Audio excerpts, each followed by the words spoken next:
Hello friends, welcome to BPSC right way. स्वागत है आप सभी का मई 2025 के बिहार करंट अफेयर्स के इस सेशन में। तो हम लगातार बने हुए हैं आपके साथ और हम पिछले एक साल के बिहार करंट अफेयर्स आपको लगातार रिवाइज करा रहे हैं। उसी कड़ी में आज का ये वीडियो है। बीपीएससी राइट वे लगातार प्रयास कर रहा है कि डे वाइज ऐसे ऐसे प्रश्नों को चुन करके बाहर निकाला जाए जिनका सीधा संबंध आपके एग्जाम में हो। वो एग्जाम चाहे बिहार का कोई सा भी हो, बीपीएससी 71 हो, CGL 4 हो, बिहार दरोगा का एग्जाम हो या बिहार ऑफिस अटेंडेंट की जो न्यू वैकेंसी आई है उसका एग्जाम हो। बिहार के स्टूडेंट्स को authentic and quality based material provide कराने के लिए बीपीएससी राइट वे ने अपना ऐप भी जारी कर दिया है, जिसे आप गूगल प्ले स्टोर से डाउनलोड कर सकते हैं। टेस्ट सीरीज, मेंस के लिए टेस्ट सीरीज, बिहार की current affairs, magazine, jobs, news और साथ ही फ्री में कराए जा रहे 75 डेज के प्रोग्राम के तहत क्विज शामिल है। तो आप इस ऐप को डाउनलोड करिए और अपनी प्रतिक्रियाएं हम तक ज़रूर पहुंचाएं। चलिए देखते हैं आज का पहला प्रश्न। बिहार ने पहली बार खेलो इंडिया यूथ गेम्स के किस संस्करण की मेजबानी की थी? देखिए, मई के अंदर जो खेलो इंडिया यूथ गेम्स हुए हैं उन पर कई सारे प्रश्न बनते हैं। उन सभी प्रश्नों को हमने यहाँ पर कवर करने का प्रयास किया है। उसी में पहला प्रश्न है कि ये कौन सा संस्करण था जिसका आयोजन पहली बार बिहार में किया गया। आपके ऑप्शंस हैं 8वां, 5वां, 6ठा या फिर 7वां संस्करण। जो खेलो इंडिया यूथ गेम्स है काफ़ी समय से हो रहे हैं। ये इसका 7वां संस्करण था जिसका आयोजन पहली बार बिहार में किया गया। यह आयोजन कब से कब तक हुआ? तो याद रखिए 4 मई से 15 मई 2025 तक हुआ और इससे बिहार को राष्ट्रीय खेल के आयोजन कराने में एक नई पहचान भी मिली। अगला प्रश्न है, खेलो इंडिया यूथ गेम्स 2025 में ओवरऑल चैंपियन का खिताब किस राज्य ने जीता? ऑप्शंस हैं हरियाणा, बिहार, महाराष्ट्र या राजस्थान। सही उत्तर है महाराष्ट्र।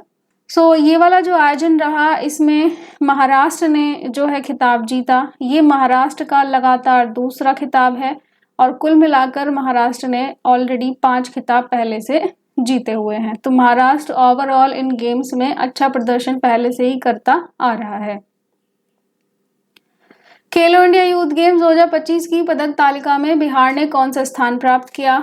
15वां, 7वां, 21वां या 10वां। इसका सही उत्तर हो जाएगा कि खेलो इंडिया यूथ गेम्स में 15वां स्थान बिहार ने हासिल किया।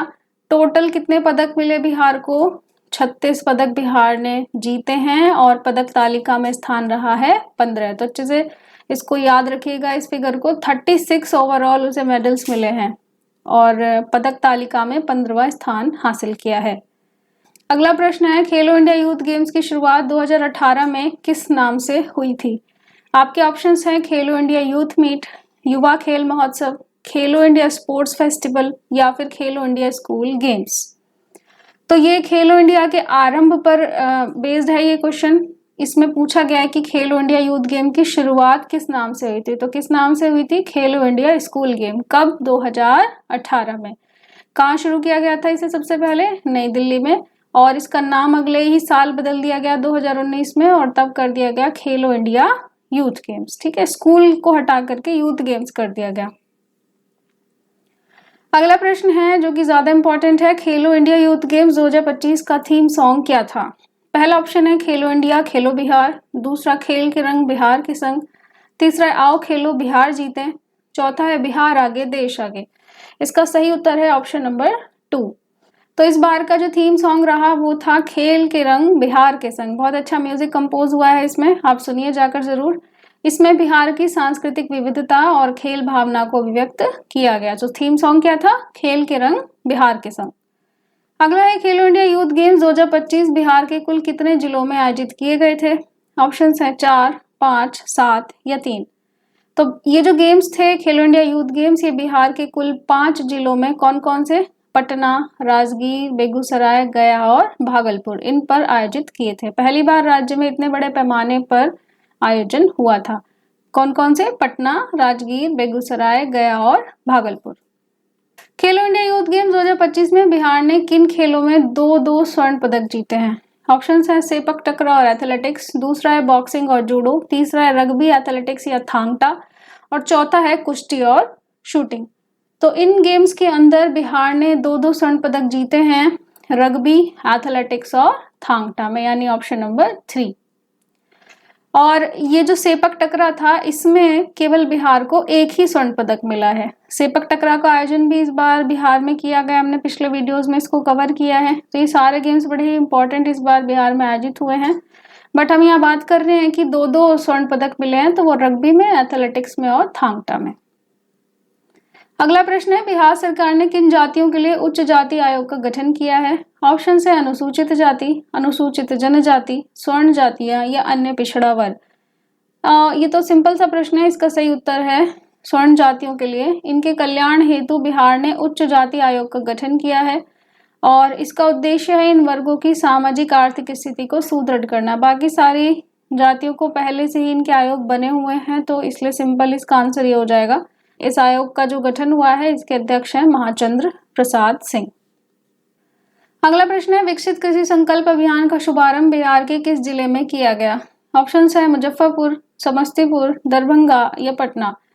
जो केंद्र सरकार है लगातार हर राज्य में और कोशिश कर रही है कि हर जिले में विकसित कृषि संकल्प अभियान को पहुंचाया जाए। तो यहाँ पर ये अभियान समस्तीपुर जिले के पूसा सेंटर में लॉन्च हुआ और पूसा जो है कृषि अनुसंधान का प्रमुख केंद्र है। पूसा का जो नाम है ये भी बिहार से ही पड़ा हुआ है, अगर आपको जानकारी है तो। अगला प्रश्न है, आईपीएल क्रिकेट में शतक बनाने वाले सबसे युवा बल्लेबाज कौन बन गए हैं और उनकी उम्र क्या थी? तो वो बिहार से हैं, इसलिए प्रश्न बनता है। पहला है शुभमन गिल 16 वर्ष की आयु, पृथ्वी शॉ 15 वर्ष की आयु, वैभव सूर्यवंशी 14 वर्ष, चौथा यशस्वी जायसवाल 17 साल। इसका सही उत्तर है वैभव सूर्यवंशी, जिनकी उम्र है 14 साल। ये समस्तीपुर से, बिहार से हैं, 14 साल के हैं। इन्होंने आईपीएल में शतक लगाने वाले ये सबसे युवा खिलाड़ी बन गए। देख रहे हैं आप, 14 साल की उम्र में शतक लगाया इन्होंने। और उन्होंने ये जो शतक लगाया वो गुजरात टाइटंस के खिलाफ 100 रन की पारी इन्होंने खेली थी। तो गुजरात टाइटंस के खिलाफ वैभव सूर्यवंशी। अगला प्रश्न है, औरंगाबाद के नवीनगर में प्रस्तावित पावर प्लांट के विस्तार के बाद इसकी कुल क्षमता कितने मेगावाट हो जाएगी? बजट में ये बहुत ज्यादा रहा है चर्चा में, अच्छे से तैयार करके जाइए। प्रश्न दोबारा समझ लीजिए। औरंगाबाद में जो नवीनगर का पावर प्लांट है उसके विस्तार की जो सीमाएं हैं, यदि उसको लागू कर दिया जाएगा तो उसके बाद इसकी कैपेसिटी कितनी हो जाएगी बढ़ करके? आपके ऑप्शंस हैं 2400 मेगावाट, दूसरा है 800 मेगावाट, तीसरा है 29,948 मेगावाट और चौथा है 4,380 मेगावाट। इसकी जो विस्तारित क्षमता है इसके विस्तार के बाद हो जाएगी 4,380 मेगावाट। इस प्लांट में 800 मेगावाट की 3 नई इकाइयों के जुड़ने से ऐसा होगा, ये भी ध्यान रखिएगा। और इस परियोजना पर कुल लागत आएगी लगभग 30,000 करोड़ की। अगला प्रश्न है, अमृत भारत स्टेशन योजना के अंतर्गत बिहार को कितने रेलवे स्टेशनों की सौगात मिली है? ऑप्शंस हैं 1, 2, 3 या 4। हाल ही में इसको लागू कर दिया गया है, तो वही प्रश्न है आपके सामने। तो बिहार को अमृत भारत स्टेशन योजना में 2 स्टेशन, कौन से? पीर पैंती और दूसरा है थावे जंक्शन, इनकी सौगात मिली है। इनको अत्याधुनिक सुविधाओं से लैस किया जाएगा। नाम फिर से याद रखिए, पीर पैंती और थावे जंक्शन, ठीक है, अमृत भारत स्टेशन योजना में। अगला प्रश्न है, गोपालगंज स्थित थावे जंक्शन किस कारण प्रसिद्ध है? देखिए पीछे अभी हमने देखा है, बट इसकी प्रसिद्धि भी जरा जान लीजिए, हो सकता है प्रश्न वो ना बन के ये बने। तो ये है प्रसिद्ध झील के लिए, प्राचीन शक्तिपीठ के लिए, वन्य जीव अभ्यारण्य के लिए या ऐतिहासिक किले के लिए प्रसिद्ध है। गोपालगंज का जो थावे जंक्शन है प्राचीन शक्तिपीठ के लिए प्रसिद्ध है। इसका धार्मिक और काफी पर्यटक महत्व है, इसलिए इसे आधुनिक सुविधाओं से जोड़ा जाएगा। अगला प्रश्न है, सारण जिले के अभिषेक अरुण को सामुदायिक रेडियो की किस श्रेणी में पहला पुरस्कार मिला है? ऑप्शन है सांस्कृतिक कार्यक्रम, दूसरा है सामाजिक संदेश, तीसरा है थीमेटिक श्रेणी, चौथा है मनोरंजन कार्यक्रम। तो अभिषेक अरुण कहाँ से हैं? सारण जिले से। उनके सामुदायिक रेडियो को पहला पुरस्कार मिला है। क्वेश्चन पूछा है कि इनमें से किस श्रेणी में, तो इसका सही आंसर है थीमेटिक श्रेणी में। इनका जो सामुदायिक रेडियो है उसे थीम बेस्ड श्रेणी में पहला पुरस्कार मिला है। उनका कार्यक्रम है टेक सखी। इसमें महिलाओं को साइबर सुरक्षा और डिजिटल वित्तीय जागरूकता प्रदान ये करते हैं। इसी थीम पर बेस्ड इनका ये सामुदायिक रेडियो है। तो कार्यक्रम का नाम क्या है? Tech means technology. तो महिलाओं को साइबर सिक्योरिटी से जोड़ना या फिर उन्हें डिजिटल फाइनेंशियल अवेयर करना, इस बारे में ही उनका रेडियो था जिसे पहला पुरस्कार मिला। अगला प्रश्न है, बिहार सरकार ने महिला यात्रियों के लिए पिंक बस सेवा कितने जिलों में शुरू की मई में? इसका जो जिक्र है आपने देखा होगा, कहाँ पर हुआ है? बजट में इस बार बहुत हुआ है। तो मई में शुरू की, कितने जिलों में? 4, 6, 7 या फिर 5 जिलों में। तो बिहार सरकार ने पिंक बस सेवा महिलाओं के लिए 6 जिलों में शुरू की। कब? 16 मई 2025 को। किस किस में? पटना, मुजफ्फरपुर, भागलपुर, गया, दरभंगा और पूर्णिया में। पहले चरण में टोटल कितनी बसें चलाई जाएंगी? वैसे 20 बसें चलाई जाएंगी। बिहार सरकार ने गया का नाम आधिकारिक रूप से क्या रख दिया है अब? ऑप्शन है गया धाम, गया जी, गयापुरी या बोध गया। तो आपको आंसर पता होगा, इसका सही उत्तर है गया जी। ठीक है। बिहार सरकार ने गया शहर का नाम जो आधिकारिक रूप से गया जी कर दिया है ताकि इसका धार्मिक और सांस्कृतिक महत्व बढ़ाया जा सके। अब कुछ बेसिक जानकारी देखते हैं। जो गया शहर है वो मंगला, गौरी, श्रृंग स्थान, रामशिला और ब्रह्मयोनि जैसी पवित्र पहाड़ियों से घिरा हुआ है। ये उसकी ज्योग्राफिकल लोकेशंस हो गई। अगला प्रश्न भी इसी से है, गया शहर किस नदी के किनारे स्थित है जो इसके धार्मिक महत्व को बढ़ाता है? ऑप्शंस हैं सोन नदी, फल्गु नदी, गंडक नदी या फिर गंगा नदी। ऐसे प्रश्न काफी बनते हैं पीसीएस एग्जाम्स में। गया शहर है फल्गु नदी के किनारे। यहाँ पर जैसे कि आपको जानकारी है, पिंडदान और पितृपक्ष जैसे धार्मिक अनुष्ठानों के लिए ये महत्वपूर्ण माना जाता है। अगला प्रश्न है, बिहार में पहले प्रति 1 लाख प्रसव पर 118 माताओं की मृत्यु होती थी, अब यह घटकर कितनी हो गई है? तो रिसेंट मई में डेटा आया, उसके हिसाब से प्रश्न है। तो अब घटकर रह गई है 70, 90, 100 या 80। तो पहले बिहार में जो है डिलीवरी के टाइम पे 1 लाख महिलाओं में लगभग 118 की मृत्यु हो जाती थी, लेकिन अब ये संख्या घटकर कितनी हो गई है? 100 हो गई है। यानी जो मातृ मृत्यु दर है उसमें कमी आई है। इसके मामले में बिहार अब देश में दूसरा स्थान हो गया है उसका। ठीक है। यह स्वास्थ्य सेवाओं में सुधार को दर्शाता है और जो आपका संस्थागत प्रसव है यानी हॉस्पिटल्स के माध्यम से महिलाओं की जो डिलीवरी है उसको बढ़ावा देने का परिणाम है। 2 ही डेटा याद रखने हैं कि इसमें बिहार का दूसरा स्थान हो गया कमी के मामले में, और अब जो है महिलाओं की रेट जो है डेथ की वो 100 पर आ गई है। नालंदा विश्वविद्यालय परिसर का डिजाइन किस प्रसिद्ध वास्तुकार ने किया? देखिए इसमें इसका कुलपति नियुक्त किए गए नालंदा विश्वविद्यालय के सचिन चतुर्वेदी। ऑप्शंस है बीवी दोषी, दूसरा है लॉरी बेकर, तीसरा है हफीज कॉन्ट्रैक्टर, चौथा है चार्ल्स कोरेया। नालंदा विश्वविद्यालय परिसर का डिजाइन किया बीवी दोषी ने। प्रख्यात वास्तुकार रहे हैं बीवी दोषी, इन्होंने डिजाइन किया है। उनका जो डिजाइन था नेट जीरो और पर्यावरण अनुकूल दृष्टिकोण पर आधारित है। या नेट जीरो यानी कार्बन का जो एमिशन है वो कितने पे? 0 पे लाया जाए। कोई सारी जो सुविधाएं हैं रिन्यूएबल तरीके से इस परिसर में उपस्थित हो। नालंदा विश्वविद्यालय अधिनियम लाया गया था वर्ष 2010 में, जिसे संसद ने पारित किया था। यहाँ से भी एक प्रश्न बन सकता है कि नालंदा विश्वविद्यालय को बनाने के लिए जो अधिनियम था वो कब लाया गया था संसद में? तो 2010 में। और हाल में सचिन चतुर्वेदी इसके कुलपति नियुक्त किए गए हैं। अगला प्रश्न है, SRS रिपोर्ट के अनुसार बिहार की शिशु मृत्यु दर राष्ट्रीय औसत के बराबर हो गई है। कितनी हो गई है टोटल? 30, 27, 20 या फिर 39। तो अगर आपको राष्ट्रीय लेवल पर शिशु मृत्यु दर पता है तो भी आप इसका आंसर दे देंगे। इसका सही उत्तर है 27। तो आपके जो नमूना पंजीकरण प्रणाली है जिसे हम SRS कहते हैं, सर्वे रजिस्ट्रेशन सिस्टम, इसके अनुसार बिहार की शिशु मृत्यु दर घटकर के 27 हो गई है और ये आपका नेशनल एवरेज भी है। इससे पता चलता है कि बिहार में शिशु स्वास्थ्य सेवाओं में सुधार हुआ है। ऐसे सभी डेटा आपके मेंस के लिए काम के हैं।